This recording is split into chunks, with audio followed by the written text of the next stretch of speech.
Ce soir, nous allons voir quelque chose qui peut être banal. Pardon. Qui ne dit pas pardon, c'est banal de dire pardon. Et pourtant, c'est une des choses les plus difficiles pour l'être humain. Et pour l'avoir déjà expérimenté, avoir déjà eu des problèmes de fautes commises par nous-mêmes ou par les autres, nous savons tous qu'il peut être très difficile, soit de pardonner, soit de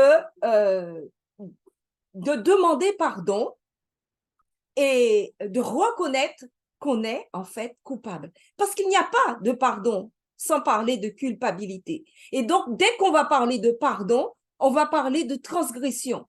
Transgression de normes, transgression des valeurs, transgression de la conscience, transgression de la loi de Dieu, peut-être aussi du péché. Et quand on parle d'études bibliques, tout de suite, quand on est chrétien, on sait que on a besoin de pardon parce que la Bible déclare tout son péché. Je ne pense pas qu'il y a personne d'entre nous là qui va lever la main et qui va dire non, je ne suis pas concerné. Tous ont péché et sont privés de la gloire de Dieu. Et cependant, tout de suite, tout le monde connaît ce verset qui dit Dieu a tant aimé le monde qu'il a donné. Mais c'est immense. Pourquoi, pour les fautes de l'homme, il y a des grands pécheurs, des petits pécheurs, des moyens pécheurs. Dieu va dire, je donne. Est-ce que vous comprenez jusqu'à quel point c'est immense ce que Dieu a fait pour n'importe laquelle de ses créatures? Parce que c'est écrit, afin que quiconque, il a donné son Fils unique, afin que quiconque croit en lui ne périsse point et qu'il ait la vie éternelle. Donc quiconque, même le tout petit enfant qui a juste désobéi, il est mort pour ça. Comment comprenez-vous que Dieu peut avoir envisagé de mourir même pour la moindre faute?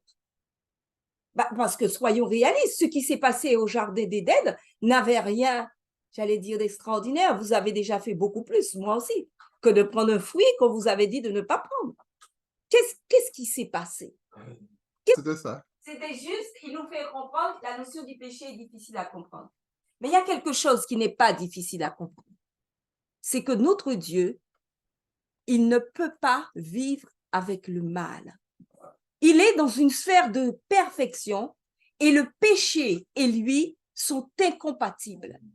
La faute et lui, c'est incompatible.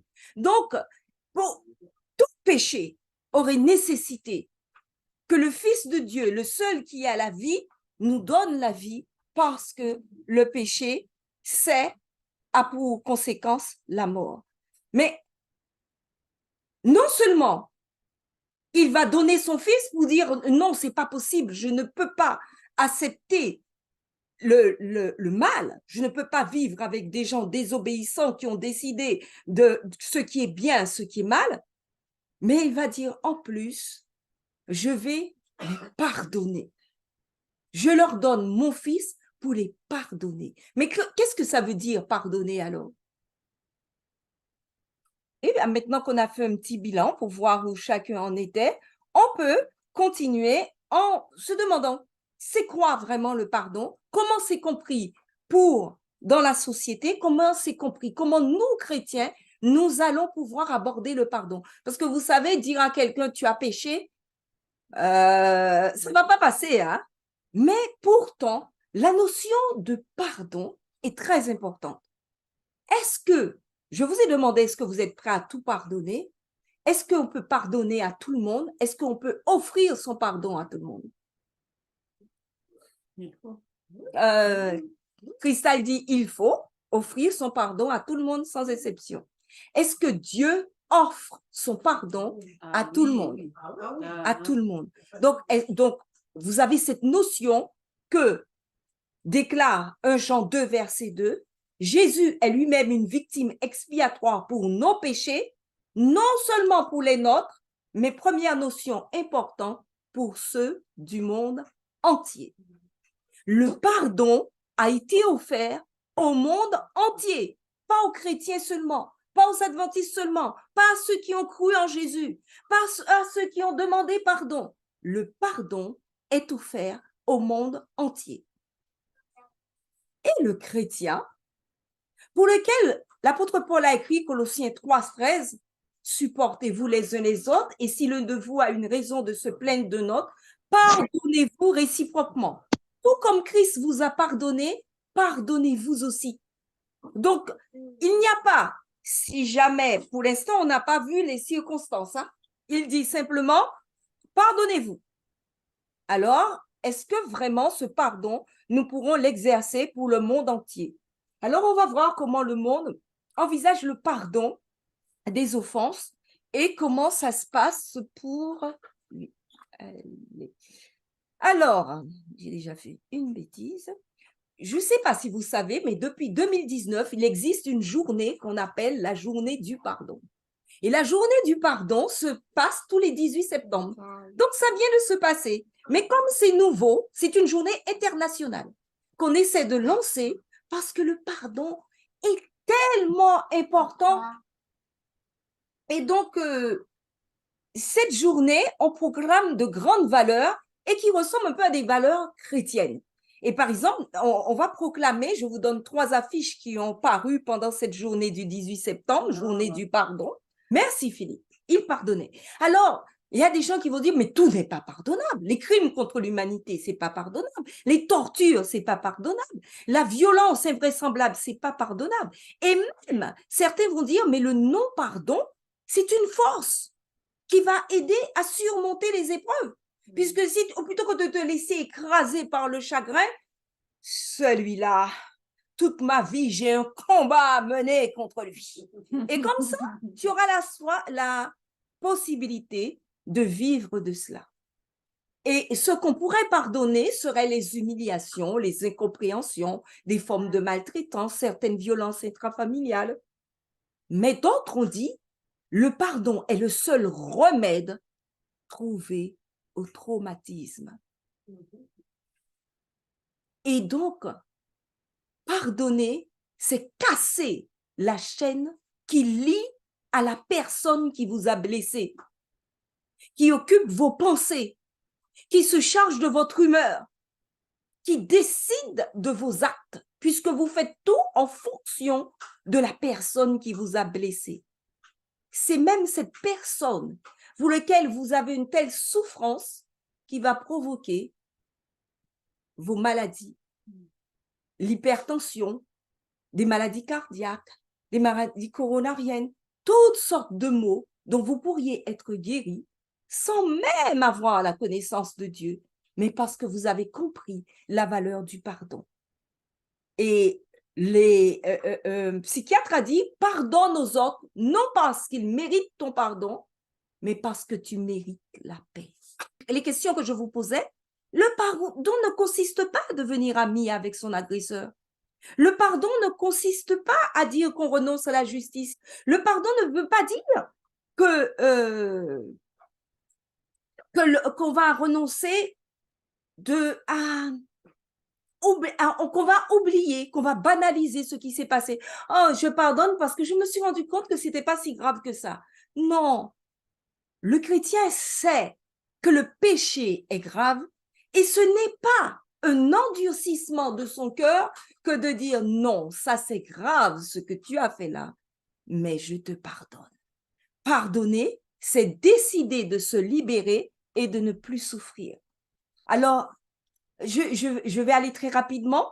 C'est un choix libre. On dit que c'est un des choix les plus difficiles qu'on a à faire lorsqu'on a vraiment été blessé et meurtri. Mais c'est une décision qui va consister souvent pour guérir à rouvrir la plaie, examiner au moment où on se sent un peu plus apaisé, qu'on n'est pas en train de crier, c'est pas le moment peut-être pour ouvrir la plaie de la personne. Donc, je ne sais pas de quoi vous avez souffert et donc personne n'a le droit de vous dire maintenant c'est bon, tu pardonnes.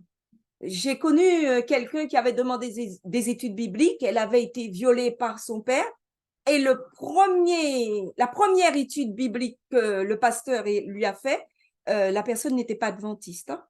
La première étude biblique, elle avait demandé des études bibliques. Le pasteur lui a dit, il faut que maintenant que tu entres dans un chemin de pardon. Et elle a dit, je ne veux plus le revoir. Parce qu'elle n'était pas prête à décider de pardonner, c'est décider de rouvrir sa plaie. Et il faut être prêt à rouvrir sa plaie. Et il faut constater les dégâts qu'a fait la personne en vous blessant, les sentiments négatifs qui ont été créés. Et il faut pouvoir faire le point des valeurs qui ont été meurtries. Et finalement, se rendre compte que ces valeurs-là, pour sortir totalement guéries, sont importantes et robustes. Le chemin sera long, douloureux, mais vous serez libérés. Pardonner, c'est aussi faire preuve de maturité. Et donc, on va voir en quoi c'est une maturité chrétienne. Parce qu'en s'excusant, souvent, on a un petit quelque chose qui se passe là, qui s'appelle l'orgueil. Sachez qu'une vraie demande de pardon nécessite, le vrai pardon, qu'on ait de l'empathie, c'est-à-dire la possibilité de comprendre la souffrance de l'autre. Donc, on va passer tout ça, c'est prendre la responsabilité pour vous voir, parce que c'est important de voir comment le monde vit le pardon et que nous sentons que nous ne sommes pas en train de vivre même ce pardon minimal du monde. Prendre ses responsabilités, c'est ne pas ajouter si quand on demande pardon. Je t'ai fait de la peine, mais si tu étais plus gentil, ce ne serait pas arrivé. Le pardon, c'est ne rien attendre. Demander pardon, c'est ne rien attendre en retour. Il ne faut pas s'attendre. Bon, je lui ai demandé pardon, donc elle n'a plus à être triste, elle n'a plus à être en colère. Demander pardon et pardonner n'a pas à attendre de l'autre autre chose quand on veut guérir. Et ça ne veut pas dire non plus que parce que tu as avoué tes torts, maintenant tu vas vivre une vie de toute la culpabiliser pour toujours. Non, c'est pas ça que ça veut dire.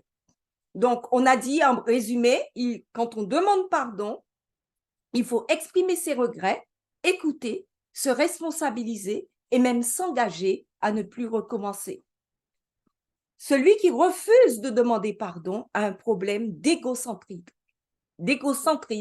et peut être même un psychopathe, tellement il a des difficultés à avoir de l'empathie pour l'autre et comprendre combien la personne a soif de son pardon.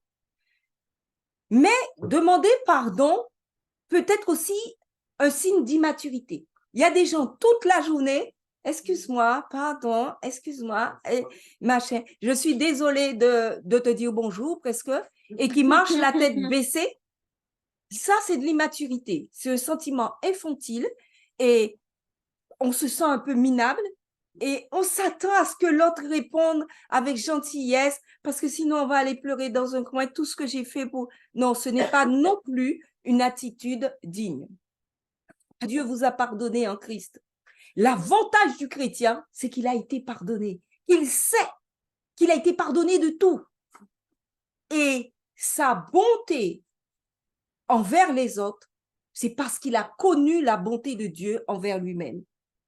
Et il est dans l'optique d'obtenir ce que Dieu lui a dit de faire. Dans Lévitique 19-18, c'est ton état d'esprit qui fera que c'est écrit « Tu ne te vengeras point ».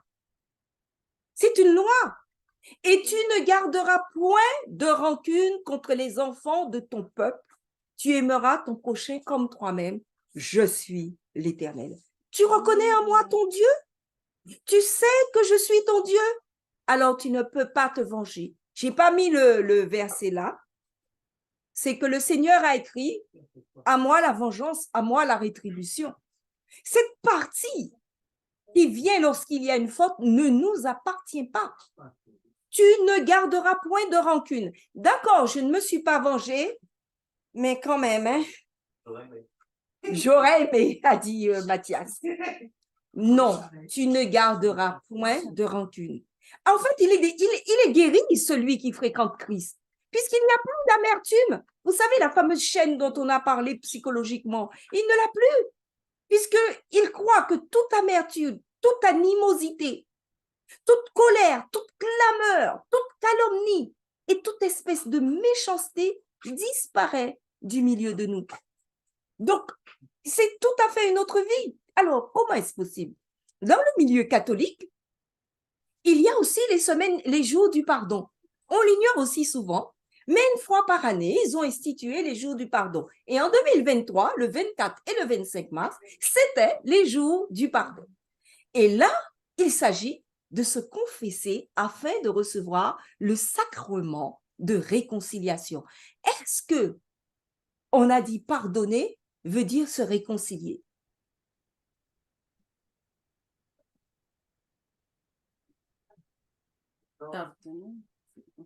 Se réconcilier. Se réconcilier avec qui? Vous auriez dû me demander. Vous avez répondu non dans la salle parce que peut-être que vous n'avez pas entendu, mais ça, se réconcilier avec qui? Puisque Dieu a dit pardonne nos offenses comme nous aussi nous pardonnons à ceux qui nous ont offensés, il y a au moins une réconciliation que vous deviez voir. Geneviève a dit avec Dieu. Alors, donc c'est pas une erreur d'aller et de demander pardon, même des choses à Dieu que l'autre ne sait pas. Parce que le pardon va avec la réconciliation avec Dieu. Et en Église catholique, c'est par l'intermédiaire d'un prêtre. Alors très rapidement, on va voir que si vous ne savez pas pourquoi vous n'avez pas à vous confesser à un prêtre, sachez que Timothée 2, verset 5 déclare « Il y a un seul Dieu et un seul médiateur entre Dieu et les hommes, Jésus-Christ homme. » On n'a pas besoin de passer par quelqu'un pour demander pardon à Dieu. Et même, il y a une responsabilisation de chacun face au pardon. C'est-à-dire, si ton frère a péché, va et reprends-le entre toi et lui seul. S'il t'écoute, tu as gagné ton frère. Tu n'as pas besoin pour gagner ton frère de passer, de confesser. Il peut y avoir une entente où vous demandez pardon mutuellement et vous progressez ensemble dans la foi. Et par contre, si tu as péché, va d'abord te réconcilier avec ton frère. Matthieu 5, 23, 24. Si tu te souviens que ton frère a quelque chose contre toi, laisse là ton offrande devant l'autel et puis viens présenter ton offrande. Et maintenant, l'Église catholique a 2 versets clés qu'elle prend pour expliquer pourquoi elle a le droit de pardonner. Et ces 2 versets, vais vous les donner. Donc, Matthieu 18, verset 18, « Je vous le dis en vérité, Jésus parla à ses disciples, tout ce que vous lirez sur la terre sera lié dans le ciel, et tout ce que vous délirez sur la terre sera délié dans le ciel. » Ah! Qui a une phrase à dire? Personne? Est-ce que vous avez vu? Comment? On a un pouvoir extraordinaire. Alors, Christelle dit, si c'est ça, on a un pouvoir extraordinaire. Effectivement, si c'était ça. Je vous signale que ce n'est pas écrit le mot pardonner, mais le mot délier, déjà. Donc, Dieu, et il y a une deuxième, je vais commenter les deux en même temps pour aller plus vite. Et le deuxième texte, c'est Jean 20, 23. Et là, c'est écrit pardonner. Ceux à qui vous pardonnerez les péchés, ils leur seront pardonnés. Ceux à qui vous les retiendrez, ils leur seront retenus. Alors, qu'est-ce que ça veut dire tout ça? Oui, l'Église, là déjà, c'est un pouvoir qui n'est pas donné à un prêtre ou à un individu, le face à l'autre, mais un pouvoir qui est donné à une communauté. C'est jamais au singulier. C'est un pouvoir qui est donné. Donc, l'Église catholique, si elle était dans son ensemble, pourrait être pardonnée? Non, c'est pas ça que ça veut dire. Ça veut dire que dans le corps de Dieu, Dieu lui donne une certaine autorité. Une autorité pour décider qui est membre et qui ne l'est pas, qui a commis quelque chose d'inadmissible et d'admissible, et comment elle va pardonner et qu'elle va décider. Ça, la personne n'est pas dans une démarche de pardon vis-à-vis de ses frères. Par exemple, il y a eu une jeune fille qui avait des postes dans l'église et tout, bon, et qui s'est retrouvée enceinte. Le bébé n'est pas le péché. Vous tous, C'est pas ça. Hein. Le péché, c'est d'avoir dit je serai fidèle au Seigneur et que je n'aurai pas de relation en mariage et d'avoir transgressé la relation avec Dieu. C'est pas le fait d'être enceinte, donc on va la radier. C'est pas ça. Hein. C'est pas il faut que ça sorte de nos têtes. C'est le fait d'avoir été infidèle avant tout à son Dieu. Comme David dit, j'ai péché contre toi seul. Voilà. Et donc, le péché, on va décider effectivement, en tant que communauté, de pardonner que la personne n'est pas en situation de pardon ou de rester dans le corps du Christ. Et on peut affirmer, la Bible ne se contredit pas. Le seul à pouvoir vraiment accorder le pardon des péchés qui apporte la purification de l'âme, c'est Dieu. C'est écrit dans Ésaïe 43, verset 25, c'est moi qui efface les transgressions pour l'amour de moi. Somme 103, verset 3, c'est lui qui pardonne toutes nos iniquités. 1 Jean 1, verset 9, si nous confessons nos péchés, il est fidèle et juste pour nous les pardonner et pour nous purifier de toute iniquité. Jacques 2,10, celui qui observe toute la loi mais pêche contre un seul commandement devient coupable de tous. Il y a deux notions dans ces deux derniers versets, que la relation avec Dieu est une relation purificatrice, ce que ne pourra jamais faire l'Église pour vous, parce qu'elle est purificatrice, parce que lorsqu'on s'approche de Dieu pour demander pardon, ce n'est pas comme avec le prêtre catholique, on demande pardon pour tel péché, tel péché, tel péché. Quand on s'approche de Dieu, il ne faut pas avoir de péché. Donc, Dieu nous reçoit en nous purifiant totalement, parce que sinon, nous sommes coupables totalement de la transgression de toutes ces lois. Il y a aussi des experts en pardon qui sont les Juifs, parce que chaque année, vous savez qu'ils font le Yom Kippour, le jour du grand pardon. Et cette année, encore une fois, en septembre, comme par hasard, le 24 et 25 septembre 2023, c'est le jour, dit-il, de la propitiation. Vous savez, le couvercle, le propitiatoire qui est dans le sanctuaire.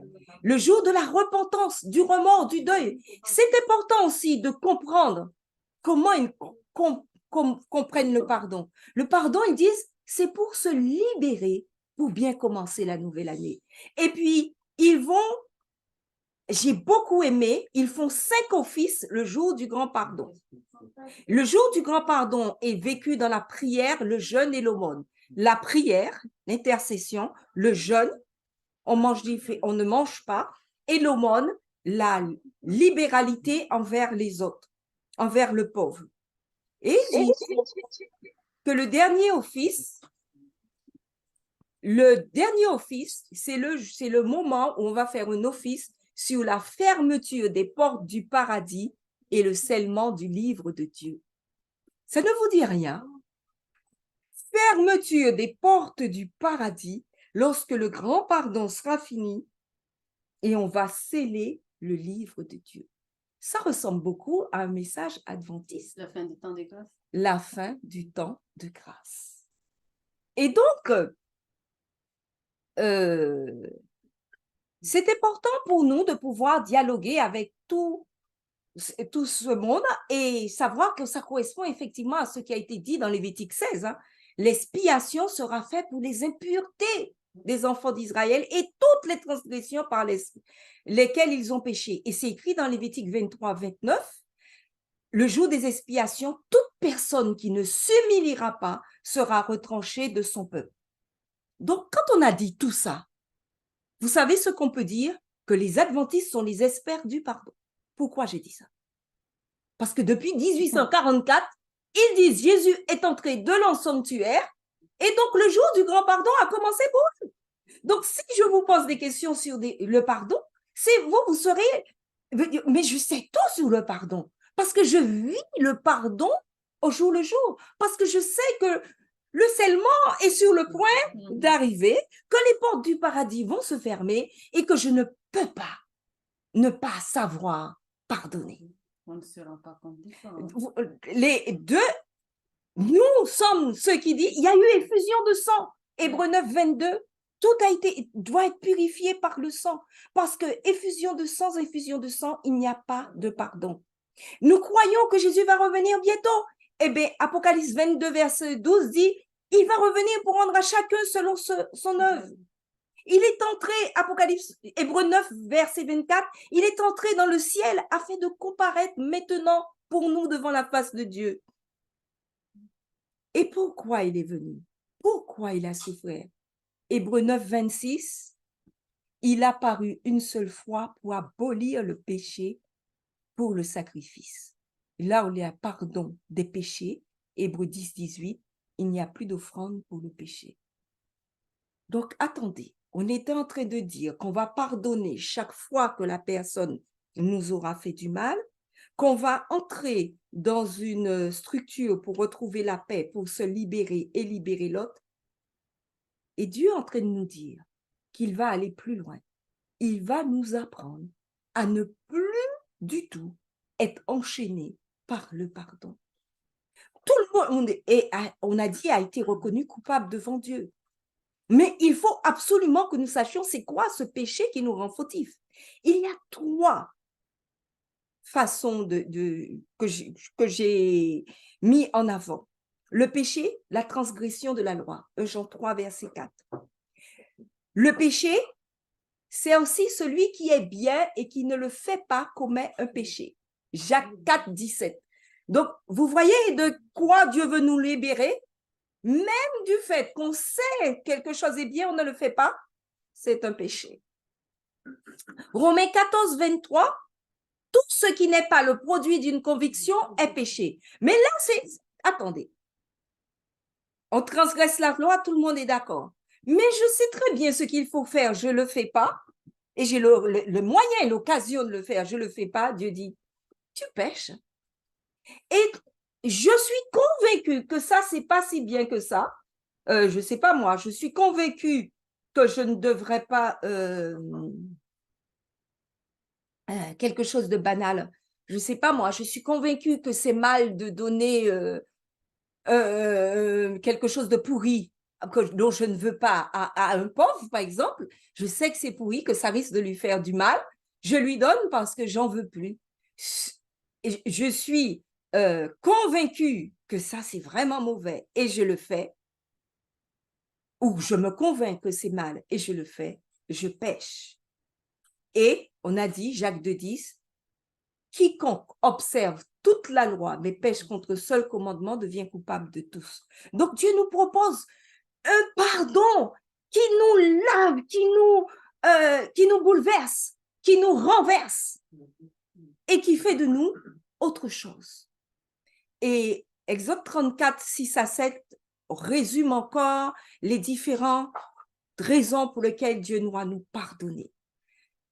Dieu compatissant, patient, qui pardonne la faute, la transgression, le péché et qui ne tient pas le coupable pour innocent.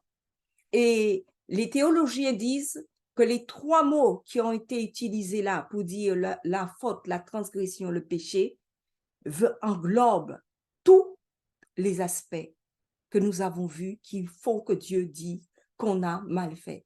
Pardonner, c'est porter, c'est supporter, c'est soutenir, c'est endurer. Mais qui pardonne? Qui supporte? Qui soutient? Qui endure? Vous? Parce que c'est tellement dur de pardonner. Non! C'est Dieu qui a décidé de supporter, de soutenir, d'endurer à notre place. Pour pardonner l'iniquité, la rébellion, le tort, la carence, la faute, tout cela, il veut le mettre de côté. Et pourtant, il veut jeter, piétiner nos fautes et qu'aucune transgression ne reste devant sa face parce qu'il ne pourra pas nous supporter comme cela. La victime expiatoire pour le monde entier, j'ai dit quelque chose qui aurait dû quand même embêter, c'est qu'il ne tient pas le coupable pour innocent. C'est pour ça que le pardon est essentiel. C'est celui qui a aussi dit dans Exode 34, verset 7, qui punit l'iniquité des pères sur les enfants et jusqu'à la 3e et la 4e génération. Et ces versets veulent dire qu'il visite l'iniquité, qu'il reconnaît l'iniquité des pères sur les enfants. parce que les conséquences vont aller sur les pères et sur les enfants. Par exemple, on sait que les enfants qui ont eu des parents alcooliques, même si cet enfant n'est pas un alcoolique, aura les conséquences, le cerveau moindre, des trucs comme ça, pendant 3-4 générations. Si pendant 3-4 générations, il n'y a pas de nouveau un alcoolique, ça risque de se réparer, mais pendant 3-4 générations, l'enfant risque de souffrir des problèmes qu'a eu les parents. Et disons que la miséricorde sera au-delà, puisqu'en 1000 générations. Dieu est aussi un Dieu qui pardonne de façon étonnante.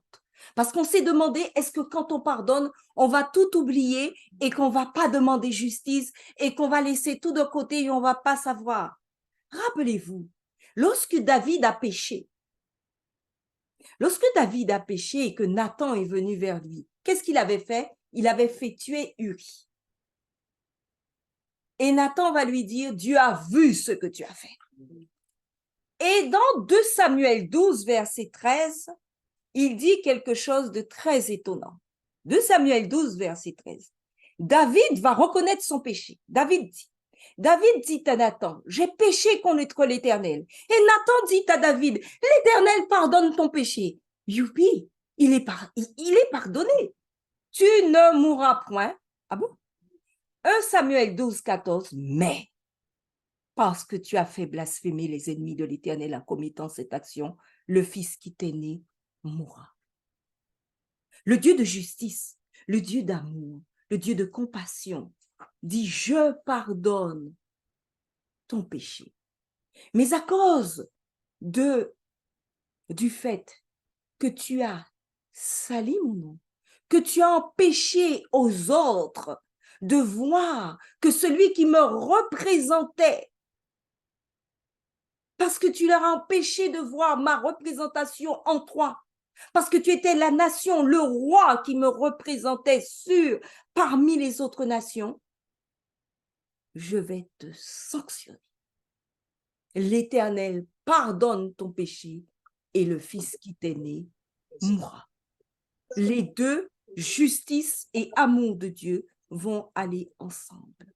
Et cette notion n'est pas une notion, on peut la prendre plusieurs fois dans la Bible, hein.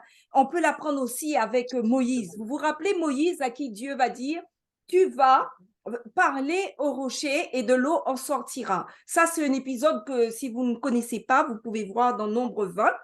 Et Moïse, très énervé parce que les enfants d'Israël faisaient que l'embêter avec cette histoire d'eau, encore une fois, il va prendre le bâton, il va frapper le rocher.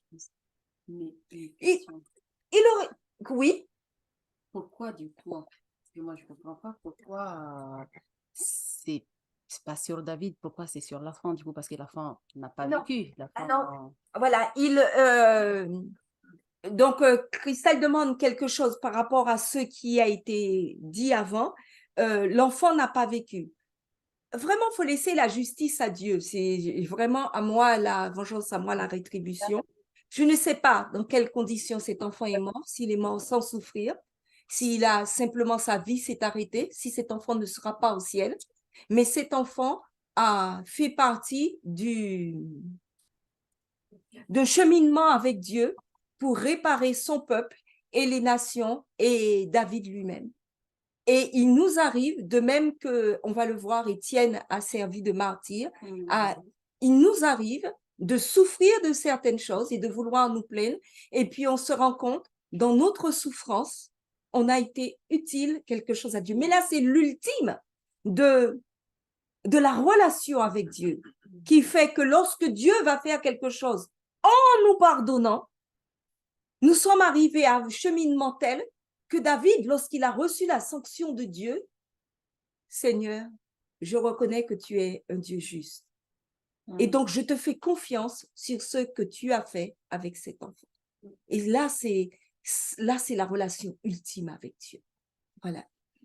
Et donc, je reviens donc à Moïse et à Aaron. Donc, c'était juste une parenthèse.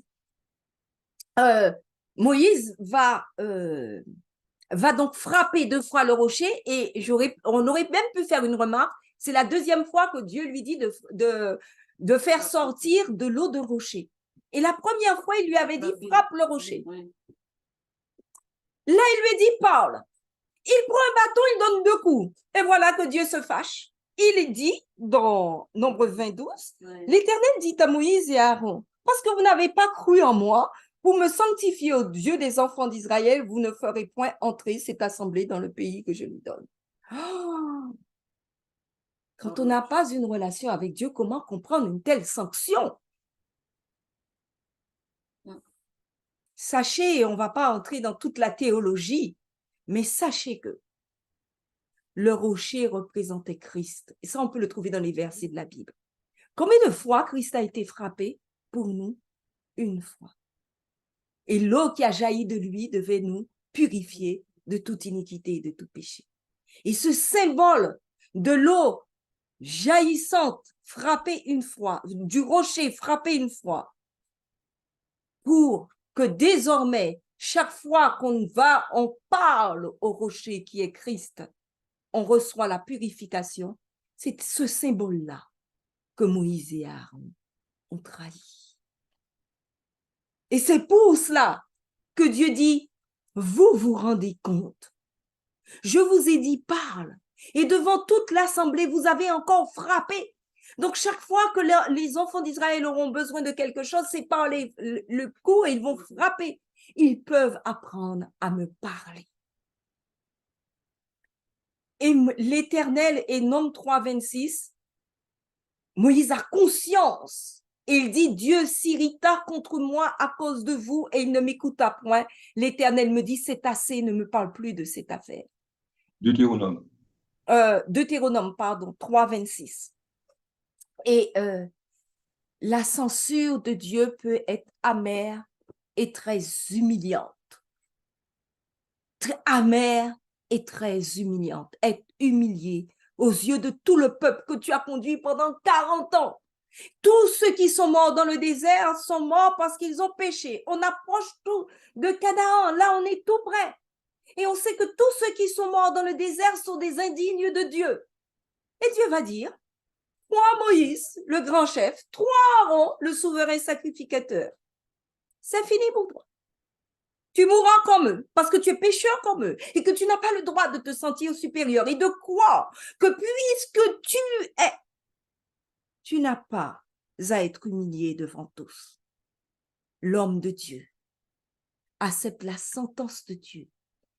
Et ce roi nous dit, le repentir a été immédiat et profond. Il a accepté. Il ne va pas contester d'autres que vous dire, s'il te plaît, Seigneur, parce qu'on peut souffrir et dire, s'il te plaît, Seigneur, pas, je voudrais quand même entrer. On ne va pas entrer dans ça, mais j'aime la relation de Dieu avec Moïse, avec David.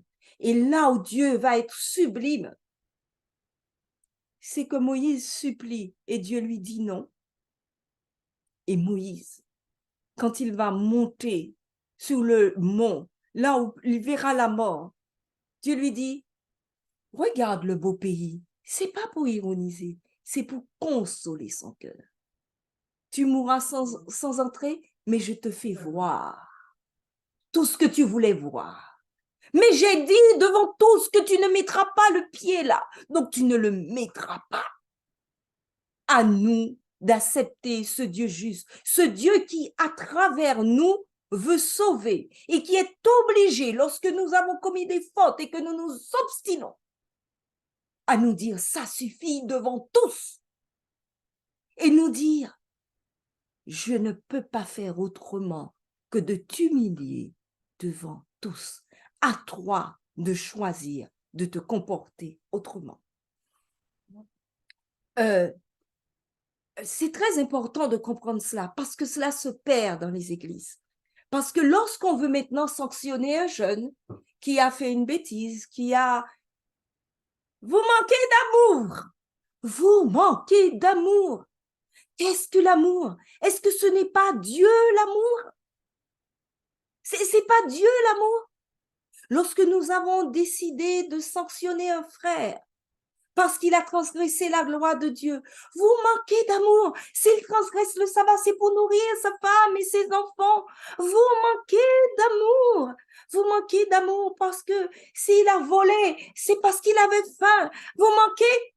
si le nom de Dieu est blasphémé, nous offrons le pardon et nous disons comme Dieu, je te pardonne et je te sanctionne parce que le nom de mon Dieu a été blasphémé.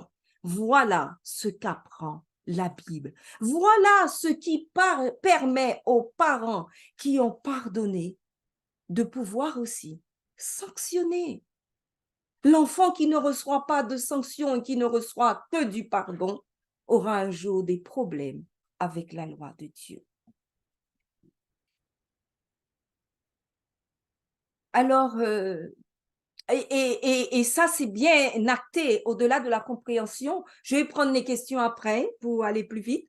C'est bien acté dans, par exemple, 1 Corinthiens 5, versets 1 et 2.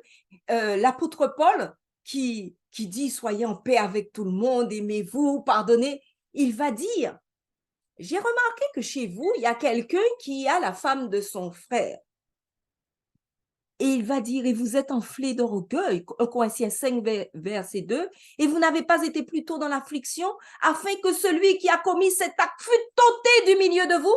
Il n'aura pas dit, c'est par amour que vous l'avez gardé. Il va dire, non, ôtez-le du milieu de vous. Ôtez-le comment? Avec dureté, en disant, toi, t'es mauvais, t'as mal agi, tu verras ce qui va t'arriver, tout ce qui va te tomber. Vous n'avez pas été plutôt dans l'affliction et dans la douleur que connaît le Seigneur lorsqu'on a péché. Voilà comment on pardonne. On pardonne en étant dans la douleur et dans l'affliction du péché de la personne et on le sanctionne. Et c'est être dans l'orgueil. Vous êtes enflé d'orgueil, mais ce n'est pas le moment de dire ça. C'est être dans l'orgueil. Que de quoi? Que parce que c'est un grand chef, parce que c'est quelqu'un qu'on aime, parce qu'on ne va pas le sanctionner, parce que c'est notre petit cœur à nous qui est touché, et non pas le cœur de Dieu. Si nous touchions au cœur de Dieu, nous aurions eu mal pour le cœur de Dieu. Nous aurions eu mal parce que c'est la croix que Dieu est mort pour cette personne et nous allons laisser cette personne dans son péché et croire qu'elle peut faire partie du peuple de Dieu dans son péché et nous allons appeler ça le pardon. Non, nous ne l'avons pas pardonné, nous l'avons condamné. Un Dieu qui sauve et qui corrige.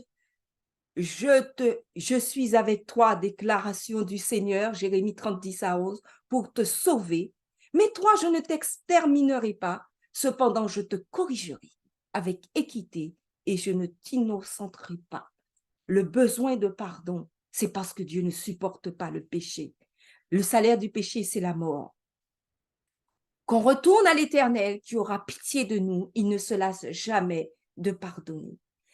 Obtenir le pardon. Dieu offre le pardon. Mais nous ne sommes pas obligés de nous en emparer. Lorsque nous avons compris Dieu, nous offrons le pardon à tous, mais nul n'est obligé de s'en emparer. Obtenir le pardon, c'est avoir décidé qu'on va changer de comportement. C'est reconnaître sa culpabilité. La première chose, c'est d'avouer, dire oui, c'est vrai, je suis coupable. Voilà ce que j'ai fait. On va se repentir, on va changer de comportement. Se reconnaître coupable, c'est un défi pour l'orgueilleux. Pouvoir dire je suis coupable, et pas parce que tu, mais parce que mais parce que je suis jeune, tu vois pas que je n'avais pas encore d'expérience. Non! Celui qui a compris que Jésus est mort pour ses péchés ne peut pas les excuser pour quelle que soit la raison. Se reconnaître coupable véritablement est un défi pour l'orgueilleux. Pour celui qui n'a pas reçu Christ, le doux et l'humble qui s'est dépouillé. Et Jacques 4, verset 6 dit, Dieu résiste aux orgueilleux, mais il fait grâce aux humbles. N'ayons jamais peur de nous humilier, parce que le Seigneur lui-même, qui n'avait commis aucun péché, a choisi de s'humilier. Proverbe 28, verset 13, celui qui cache ses transgressions ne prospère point, celui qui les avoue et les délaisse obtient miséricorde. qui connaît ses égarements. Pardonne-moi ce que j'ignore. Celui qui veut connaître Dieu, celui qui veut fréquenter Dieu, demande le pardon, même pour ce qu'il ne sait pas. Il dit, Seigneur, tu me vois, tu me connais, tu sais ce dont je suis capable. Mais peut-être que je n'ai pas compris quelque chose. Pardonne-moi. Et il ne vit pas dans, oh, je n'ai pas compris quelque chose. Non, il vit avec l'assurance que Dieu lui a pardonné. On a déjà vu que confesser ses péchés, c'est à Dieu. J'avouerai mes transgressions à l'Éternel. Mais il y a aussi confesser ses péchés les uns aux autres. Jacques 5, 16. Et prier les uns pour les autres afin que vous soyez guéris. Donc, il y a vraiment, c'est important quand on a vraiment offensé l'autre. Et si nous confessons nos péchés, il est fidèle et juste pour nous pardonner. Alors, et il y a une différence entre péché public et péché privé. On n'a pas à venir et raconter toute sa vie. Il y a des réunions de prière où personne n'est au courant de ce que vous avez fait, mais soi-disant, vous êtes tellement humble, c'est une preuve d'orgueil que de se mettre à genoux, personne ne connaît vos péchés, et de dire, Seigneur, je demande pardon pour tel truc, tel machin que j'ai fait, tu sais, tel... Comme ça, tout le monde voit que vous avez demandé pardon. Arrêtez, arrêtez, le pardon se passe entre Dieu et vous, parce que vous chérissez cette relation avec Dieu et que vous voulez surtout pas que le nom de Dieu soit souillé par des péchés que personne ne connaît et que vous allez aller mettre à l'étalage du monde qui espérait voir en vous un enfant de Dieu. Donc, on n'avoue pas ses péchés à tout le monde. Et vous avez entendu ce que j'ai dit? On n'avoue pas ses péchés à tout le monde. On va pas, personne ne sait que vous avez pris le stylo dans l'entreprise, je vais loin, hein, et vous savez que c'est mal. Vous n'allez pas aller voir le grand patron et débarquer. Vous savez, l'autre jour, j'ai pris, personne ne sait, réparer autant que possible. Remettez autant que possible. Ne salissez pas le nom de Dieu inutilement. Par contre, un péché public mérite une confession publique. 1 Corinthiens 5, verset 11, et même le seul cas où l'esprit de prophétie, et en utilisant 1 Corinthiens 5, 11, dit que quelqu'un ne peut pas prendre la Sainte Seine, c'est quand elle est coupable d'un péché public.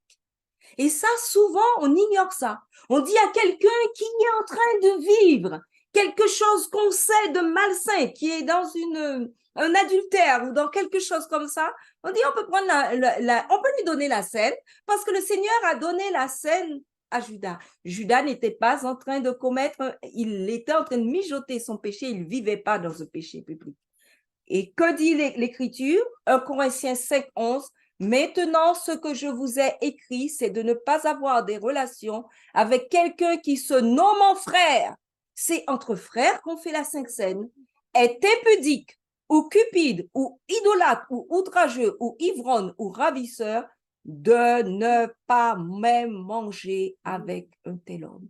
Et je ne sais pas pourquoi j'ai oublié de mettre où j'ai pris cette citation de Sir White. Elle dit, l'exemple du Christ nous interdit de nous montrer trop exclusifs en ce qui concerne la scène du Seigneur, puisque même Judas a reçu la scène. Il est vrai qu'un péché public justifie l'exclusion. Si tu le trouves, Mathias, qu'un péché public justifie l'exclusion de la scène, c'est ce que le Saint-Esprit enseigne clairement. Et sachez, je crois bien que c'est dans le manuel d'Église et que nous avons oublié que le péché public peut empêcher de prendre la scène. Dieu pardonne tout. Un péché que tout le monde sait, que tu es en train de vivre dans le péché, c'est un péché public. Par exemple, tu sais très bien, par exemple, je me rappelle très bien qu'il y avait un couple qui ne s'était, qui vivait ensemble. Et tout le monde le savait. Mais puisque cet homme voulait prendre la scène, on l'a laissé prendre. Non, c'est un péché public. C'était le devoir des frères de s'approcher et lui dire, avec cette situation, ne mets pas... Page paragraphe 3. Alors, le péché public, Jésus-Christ passe 660 paragraphes. Pour la scène seulement. Pour la scène, page 660, et ce qu'on traduit de ne pas même manger avec un tel homme. Lorsqu'on mange le pain de cette scène avec de tels hommes, on commet une erreur. On parle bien de péché public. Hein. Ce n'est pas, et même Sir White va spécifier, hein, ce n'est pas en tout cas dans notre église quand on sait quelqu'un est quelqu'un de méchant, quelqu'un qui a des problèmes, quelqu'un, c'est pour faire la différence avec péché public, comme demandait Paula, hein, c'est pas nos sentiments par rapport à la personne. Je sais bien que c'est un hypocrite, donc moi je ne prends pas la scène avec lui. Je sais bien que non, ce n'est pas ça. C'est un péché, j'allais dire concret, matériel, réel, dans lequel la personne vit et qu'on sait que cette personne est en mauvaise relation avec Dieu et qu'elle n'a pas l'intention ou qu'elle n'est pas dans la réparation, on lui demande de réparer sa vie. C'est pas ses sentiments, c'est sa vie qu'on lui demande de réparer. Donc, on a vu, si votre péché est entre vous et Dieu, vous n'avez pas à en parler en public. Donc, j'ai mis des extraits. Sachez tout ça, les extraits que j'ai mis, vous pouvez les retrouver dans les livres de Sir White. Confessez les péchés afin que vous soyez guéris. Publiquement, donc je vais passer. Se repentir, qu'est-ce que c'est? Pour avoir le véritable pardon qui va nous emmener jusqu'à la vie éternelle, c'est regretter. Et plus que regretter, c'est avec le désir de ne plus commettre la faute. Et plus que ne plus commettre la faute, c'est avec le désir de réparer cette faute. Donc, se repentir, regretter, ne plus commettre et vouloir réparer. Des fois, c'est irréparable. Mais quand il y a possibilité, on répare. On ne désire plus commettre et on répare. Alors, la Bible déclare très clairement que Judas s'est repenti. Savez-vous ça? Dans Matthieu 27, verset 3, alors Judas, qui l'avait livré, voyant qu'il était condamné, se repentit et rapporta les 30 pièces d'argent. Donc, il a réparé. Il a donné les 30 pièces d'argent. Il n'avait plus le désir de le commettre. Il a regretté. Il n'avait plus de désir de commettre et il a essayé de réparer. Il a remis les 30 pièces d'argent. Et il est tellement triste, on ne va pas dire qu'il n'a pas regretté. Vous savez qu'il s'est pendu. Pourquoi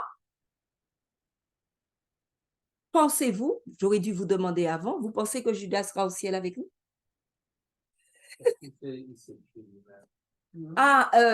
Edwin dit qu'il ne sera pas au ciel parce qu'il s'est tué lui-même. C'est vrai, mais l'interprétation de pourquoi il s'est tué qui est intéressante. Il s'est tué parce qu'encore une fois, il n'a pas fait confiance au Fils de Dieu. Encore une fois, il a montré que jusqu'au bout, c'était lui qui décidait. Parce que la grâce de Dieu n'a pas suffi à sauver Judas de lui-même. Il n'avait pas le cœur brisé par la douleur, il avait le cœur brisé par ce qu'il avait fait. Si vous avez le cœur brisé par ce que vous avez fait, c'est déjà un premier pas. Mais le véritable repentir du chrétien n'est pas seulement cela. Il pense, comment? C'est aussi vers Dieu. C'est celui qui va penser, mais comment j'ai pu trahir Dieu? Et ça, Judas ne l'avait pas. Il n'était pas brisé de douleur à la pensée d'avoir trahi le Fils immaculé de Dieu et renié le Saint d'Israël. Là, ce qui va nous permettre que notre pardon que Dieu nous accorde, c'est d'accepter ce pardon et de remettre tout entre les mains de Dieu, d'entrer dans une horreur du mal. Ésaü s'est confessé. Il a dit à son père, il a fait une erreur, mais il déplore uniquement les conséquences. Tout ce qu'il demande, c'est que ce n'est pas des conséquences aussi graves quand même. J'ai perdu le droit d'aînesse. C'est pas le fait, je parle d'Ésaü, hein. c'est pas le fait d'avoir perdu le droit d'aînesse, c'est le fait de t'être moqué du droit d'aînesse, de t'être moqué de la promesse de Dieu que tu serais, que tu étais l'aîné.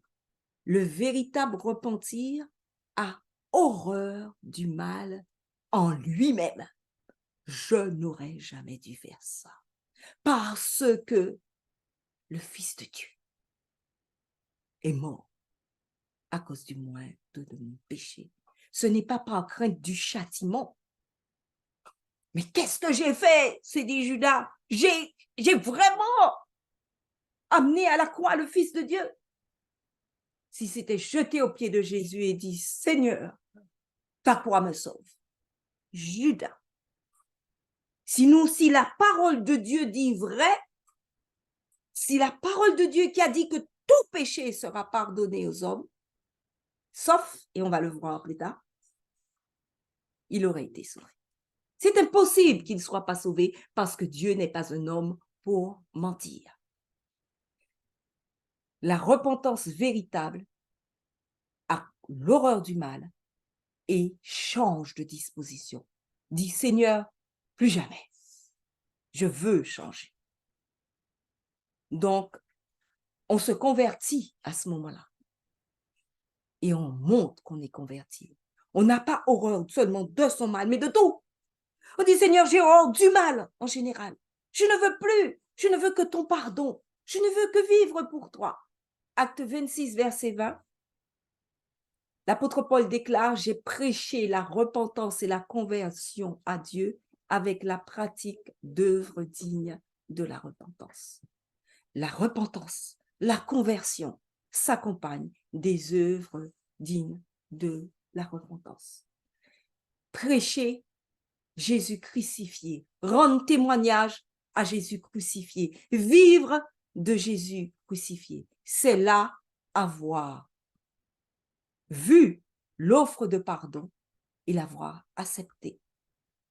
Parce que notre vieil homme, Romains 6 maintenant, a été crucifié avec lui. Le corps du péché est détruit. Ce n'est pas un péché, c'est l'envie de péché qui est détruite. C'est le mal qui est détruit pour que nous soyons plus esclaves du péché. Revêtu de la justice du Christ, mort avec Christ. Cette justice, c'est que Christ soit mort pour moi. Il est devenu juste pour moi. Je m'en empare. Nous n'aurons plus aucun goût pour le péché. Voilà ce qu'emmène la véritable conversion. Pas seulement le goût de ce péché-là, puis de ce péché-là, je retire celui-là et après je verrai pour l'autre. Et Seigneur, petit à petit, je me convertis.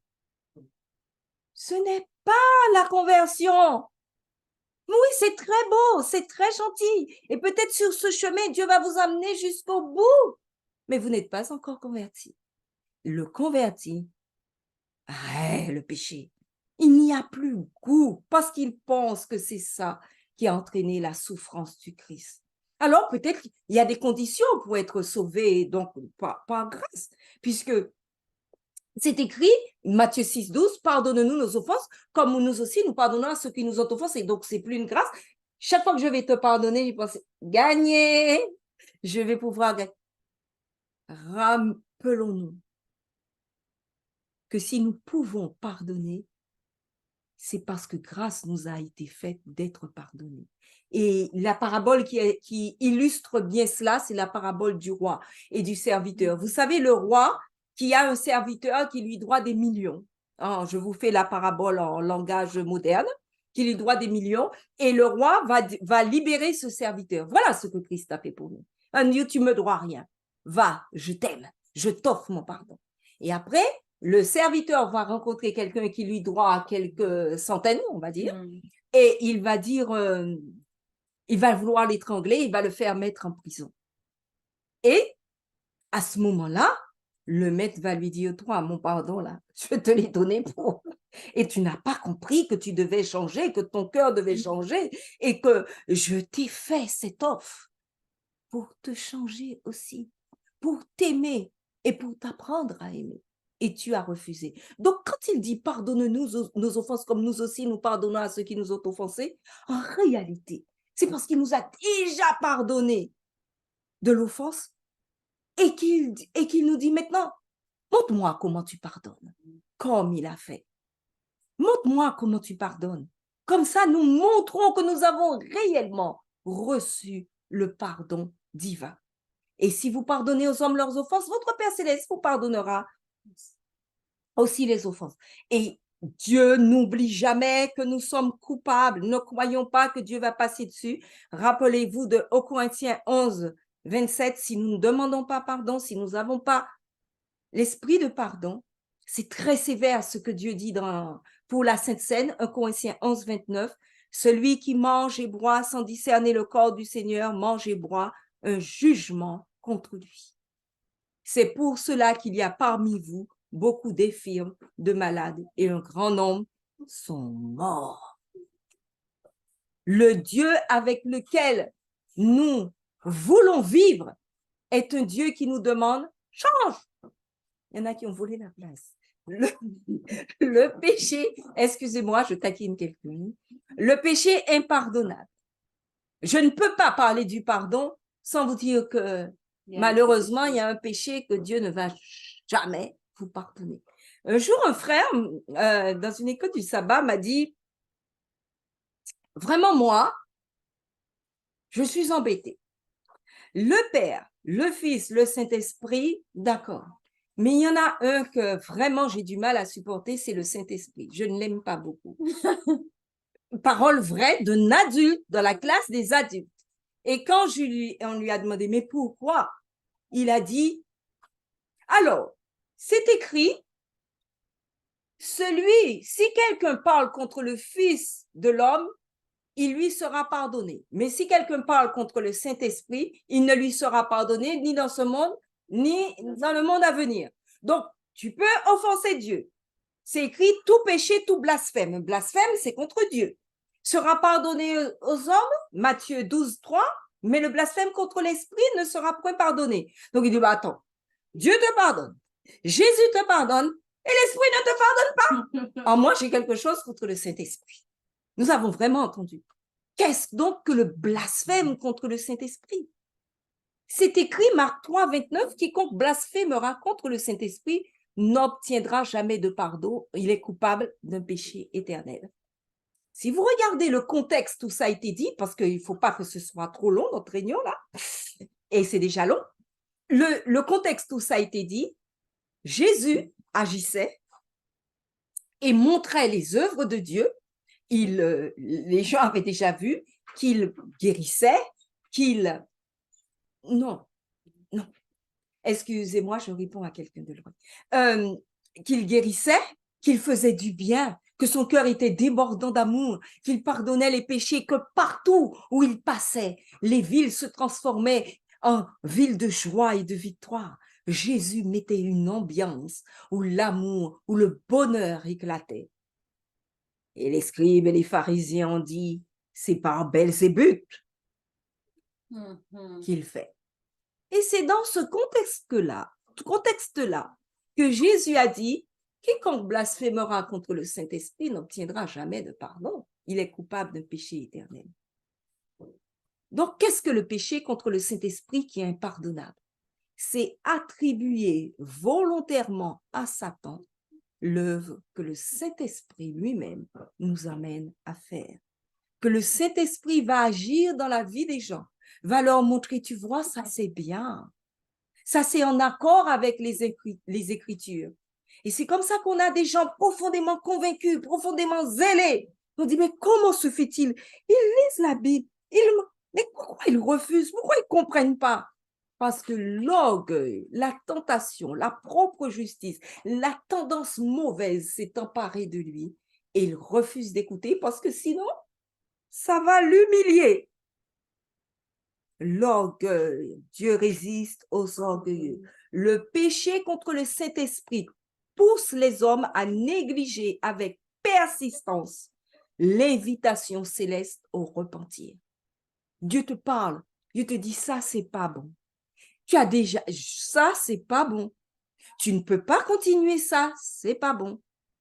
Le péché contre le Saint-Esprit est le péché du refus persistant de répondre à une invitation à se repentir. Donc, n'ayons pas peur du péché contre le Saint-Esprit, sauf si on est orgueilleux. Et comme nous sommes tous orgueilleux, demandons à Dieu de surmonter cet orgueil afin que jamais Satan ne se permette d'avoir la victoire sur nous parce que nous voulons préserver notre petit moi, nous allons brûler tout entier. Un exemple pour générer d'autres exemples. On s'est posé comme question aussi, est-ce qu'on peut pardonner à la personne pendant qu'on est en train de souffrir sur sa main? Est-ce que c'est possible ça? Qu'a fait? Et Philippe avait répondu, mais pendant qu'on clouait Jésus, pendant qu'on le crucifiait, Père, pardonne-leur. Il est encore sur la croix car ils ne savent ce qu'ils font. Mais c'est peut-être Jésus. Lui, il a un ministère, un truc particulier. Est-ce que ses enfants peuvent faire la même chose? Étienne. Pendant qu'on lapidait Étienne, qui priait et disait, Seigneur Jésus, acte 7, 59, acte 7, 60, Étienne, s'étant mis à genoux, cria d'une voix forte, Seigneur, ne leur impute pas ce péché. Et après ces paroles, il s'endormit. On est en train de le tuer. Alors, lorsque nous souffrons, lorsqu'on n'est même pas encore en train de nous tuer, lorsque simplement nous sommes dans le rejet, dans nous sentons que c'est trop fort ce qui nous arrive là, la première chose à faire, c'est de faire comme Jésus, comme Étienne. Avez-vous remarqué comment commencent leurs paroles? Père, Seigneur, Père, rentrez tout de suite en communion avec le Très-Haut. Seigneur, voilà ce que je suis en train de vivre. Ma vie n'est pas entre les mains de celui qui va maintenant me nourrir de haine et de machin contre lui. Je suis en train de faire appel au Très-Haut. Ensuite, deuxième chose, dès que j'ai fait appel au Très-Haut et que je suis entrée en communion avec lui, j'offre mon pardon. Père, pardonne-le. Père, ne leur impute pas ce péché. Est-ce que ça veut dire qu'ils seront pardonnés, qu'ils seront au ciel? C'est pas ça.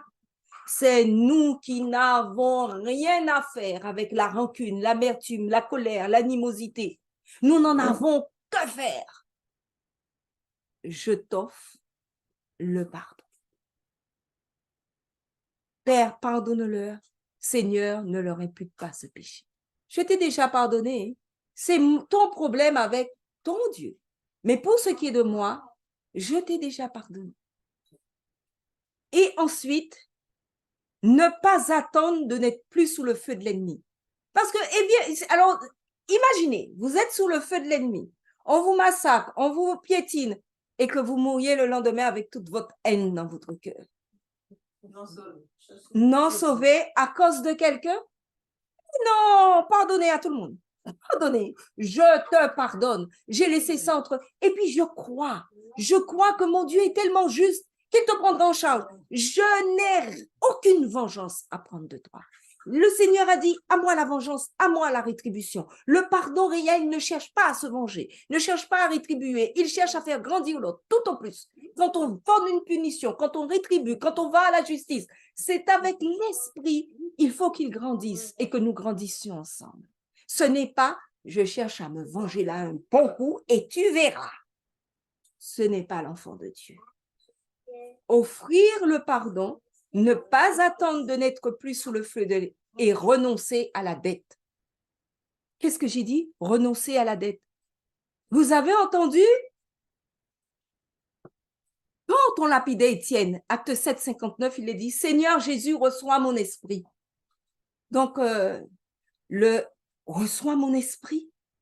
Mais attends, Seigneur Jésus, ne leur impute pas ce péché et permet qu'ils puissent tomber dans un bon gouffre ou qu'ils puissent comprendre. C'est pas ça. Il va partir. Il remet son esprit entre les mains de Dieu parce que la dette n'est pas envers lui, mais envers Dieu lui-même. Et qui se chargera de cette dette. Renoncer à la dette. Le pardon est donc un acte de foi. Foi en la justice divine. Foi en ce que Jésus nous a demandé de participer à sa miséricorde. Celui qui ne pardonne pas se prive du seul moyen par lequel il puisse bénéficier de la miséricorde de Dieu. Parce qu'il a gardé dans son cœur des choses mauvaises. Donc, il ne peut pas bénéficier de la miséricorde de Dieu. Et maintenant, souvent ce qui arrive, bon, moi je suis prête à le pardonner parce que Dieu a dit, si nous confessons les péchés, il est fidèle et juste pour machin. Donc, s'il se confesse, s'il vient, je ne dis pas non, hein. Je ne dis pas non, hein. S'il vient, moi je vais lui pardonner.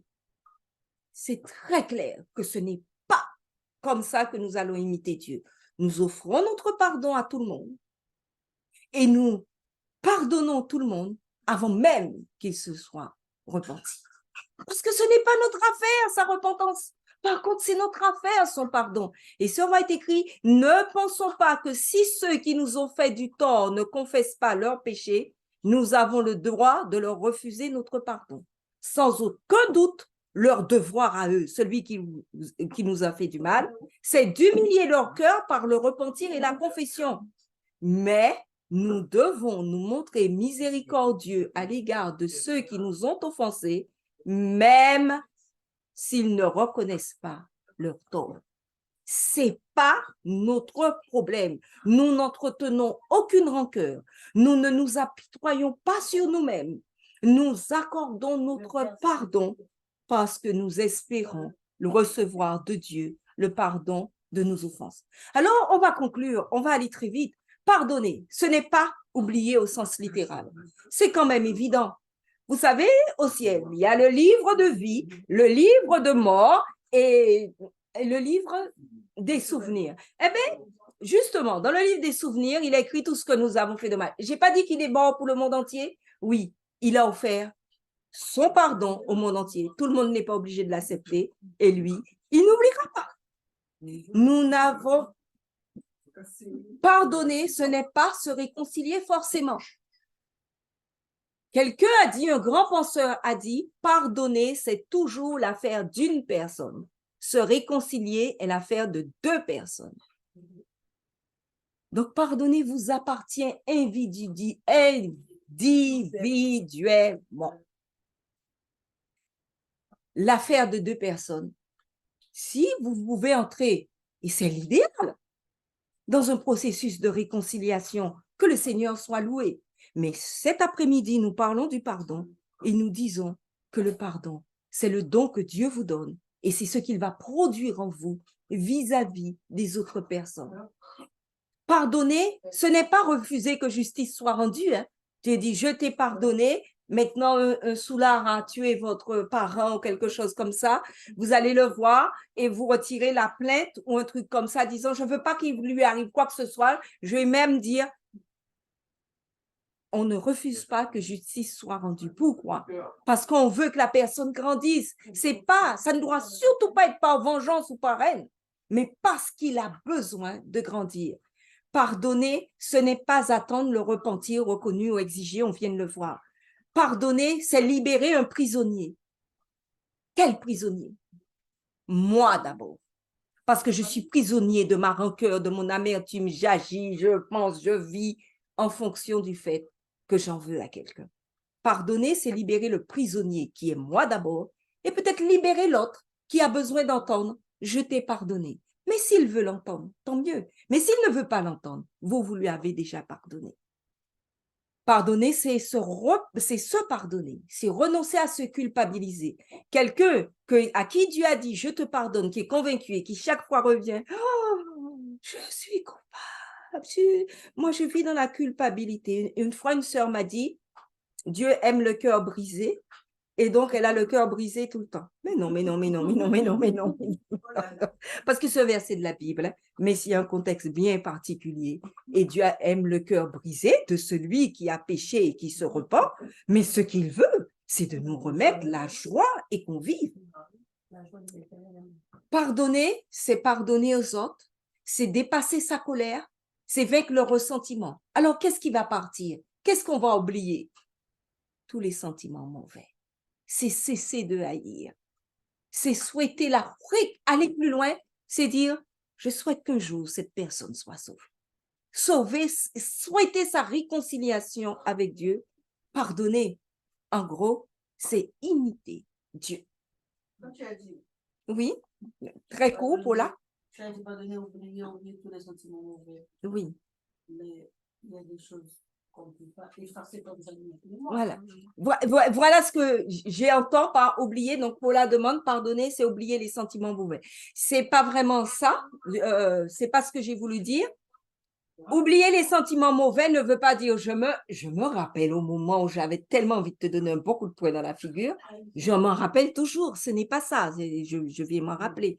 C'est ne plus ressentir le sentiment mauvais. Quand tu vois la personne, tu n'as plus envie de lui donner le coup de poing. C'est ce que j'appelle oublier les sentiments mauvais.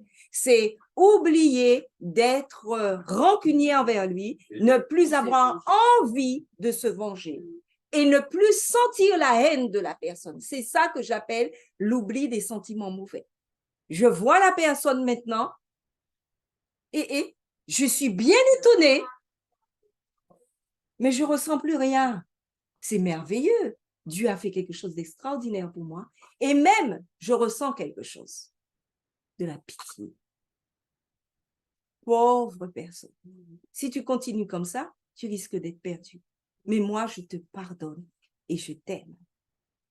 Alors, le pardon divin, c'est quand on a l'humilité, quand on a cessé de considérer ses propres intérêts, quand on a les sentiments qui étaient en Jésus-Christ. C'est Philippiens 2, 3 à 7 à 8 que je suis en train de vous résumer en quelque sorte. Pardonner, c'est accepter que Jésus lui-même s'est dépouillé et a pris une forme de serviteur. Et nous sommes tellement orgueilleux que nous ne pouvons pas dire pardon sans nous trouver des excuses. Mais lui, il n'avait aucun péché. Il n'avait aucun péché.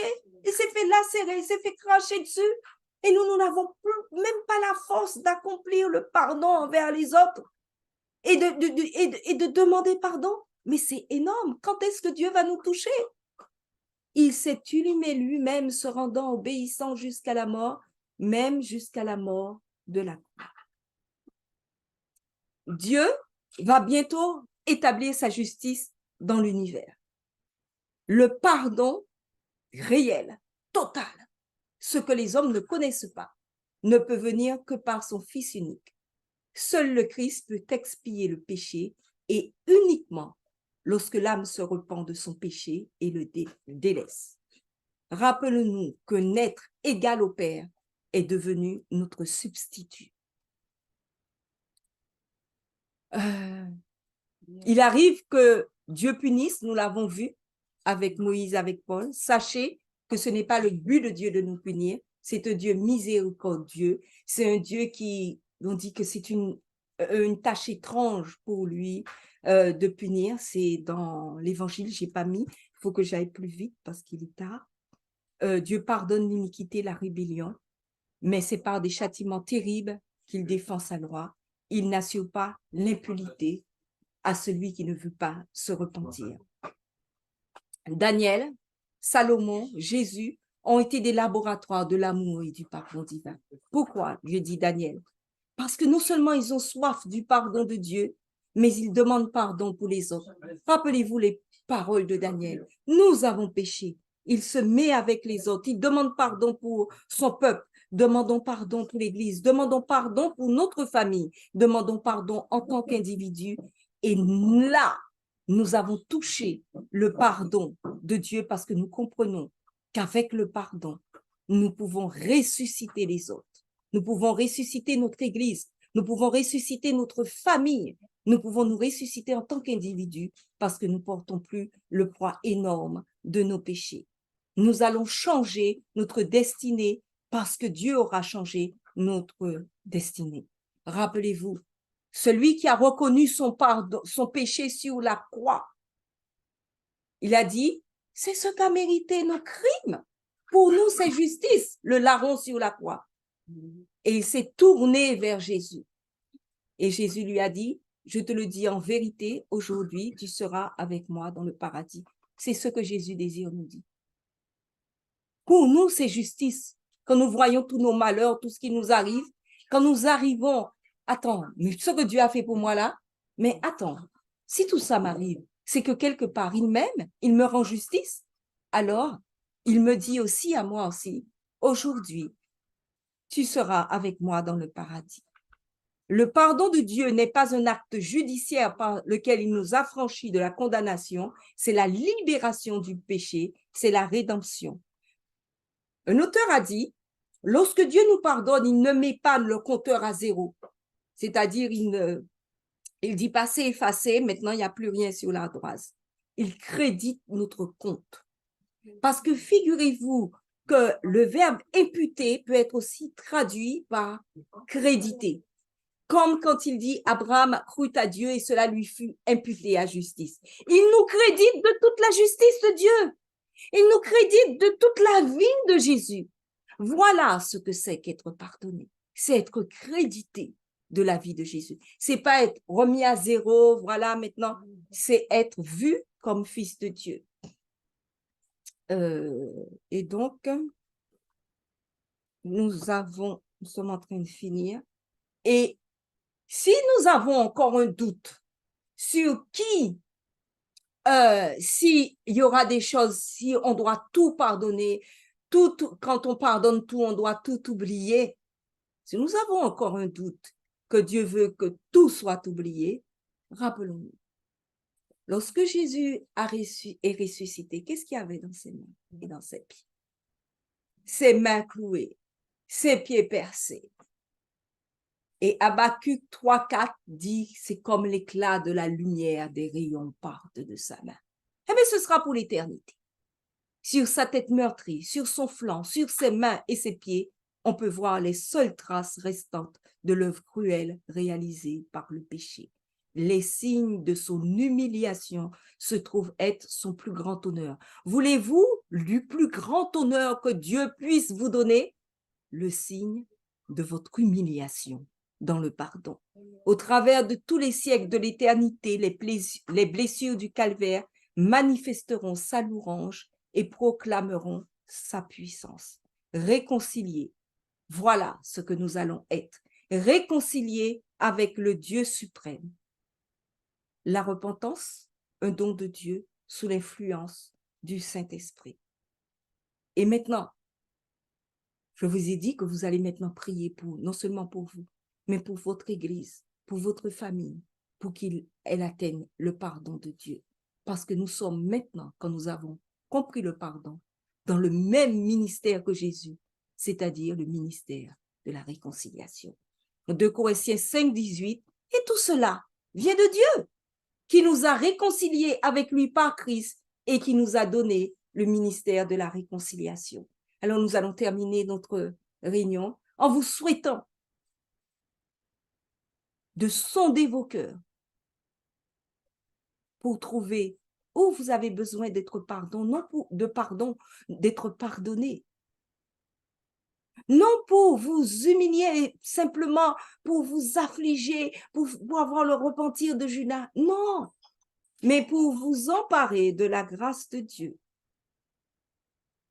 et pour pouvoir, à votre tour, offrir le pardon et offrir la réconciliation à votre famille et à votre Église. Vraiment, le Seigneur veut que par le pardon, nous atteignions le vrai pardon, la réconciliation avec tous.